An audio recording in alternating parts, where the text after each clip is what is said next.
Okay. Before I get crucified by every One Piece fan from Japan to the United States of Smash, hear me out. One Piece is straight. I maybe that deserved a mob attack. But for real though, One Piece is way too long, so let's talk about it. In my opinion, the serialization of One Piece manga has been going on for too long because it strains the retention of its ever-changing audience and leads to a disoriented plot sequence. But before all that, let's take a step back to give the legend some credit, shall we? For those of you living under a rock, One Piece is a long-lasting behemoth of a pirate adventure manga written and drawn by the Eiichiro Oda that continues to dominate the shonen industry to this day. Known for its unrivaled world building, fascinating power system, and legendary end goal, One Piece has captivated numerous fans from Japan and beyond, having published over 900 chapters, sold over 470 million copies to date, and being the first manga to reach over 100 million copies sold the fastest. So yeah, you could say it's pretty good. However, probably a surprise to any one of his millions of fans, despite Oda's first serialization of One Piece going back to July 1997, the story begins even earlier than that.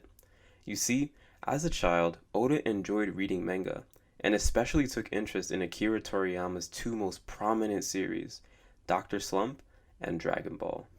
These series, along with an animated run called Vicky the Viking, inspired Oda to make the adventure-filled pirate manga that we know today, but not without a few revisions along the way. Starting with a manga called Wanted, Oda submitted this as his first major work at the young age of 17, gaining the interest of Weekly Shonen Jump magazine and beginning his career as a newfound manga artist. Later on, wanting to combine both his appreciation for Vikings as a kid and recent interest in the events surrounding real-life Edward Teach, Oda laid out the second blueprint for his final work, two short stories called Romance Dawn, starring, you guessed it, Monkey D. Luffy. Finally, by July 1997, Oda peeped into the future and realized Zoro looked ugly as fuck. So he took borrowed characters and ideas from his previous serializations to create the infamous manga that many of us know and love, One Piece. Sounds like a beautiful story with a happy ending, right? Nah. Only problem?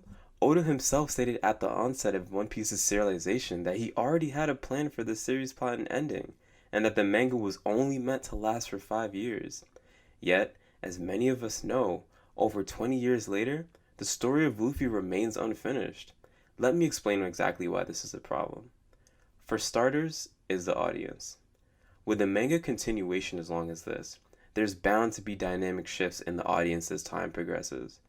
Take, for example, the people who picked up the manga at a young age in 1997. How likely is it for those people to still keep up with it 20 years later? Similarly, for the people who find interest in the manga at a much later time than its publication, what percentage of those can expect to easily catch up on 900 plus chapters besides bingy no-life weebs such as myself? No one.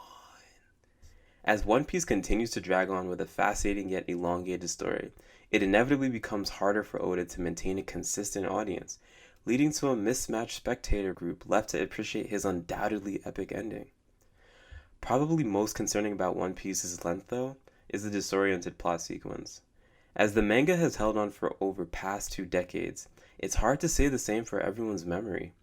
Think about it. How well do One Piece fans remember Luffy lovingly giving a crying Nami his straw hat, Usopp angrily facing his captain to defend the Going Merry, or Chopper's first awkward reverse wall peek? Even if longtime fans or binge readers manage to keep a generic memory of the manga's timeline, the sheer volume of chapters and weekly gaps throughout the years makes it very difficult to remember the emotional ties that got us invested in the first place. All in all, these are the reasons that I feel like One Piece is just too long for its own good. Manga length aside though, One Piece is still in my top 5 manga of all time, and has plenty of more blood pumping and adventure seeking plot twists for all its fans to enjoy. I'm really looking forward though to seeing how Oda wraps up this lifetime of a legacy in a way that makes all of us happy, including him. Leave a comment down below on how you think Oda will bring back the One Piece saga full circle. Anyways, thank you guys for tuning in. I had a lot of fun doing this research and putting this video together, so I hope you had fun watching. And as always, stay frosty. Peace!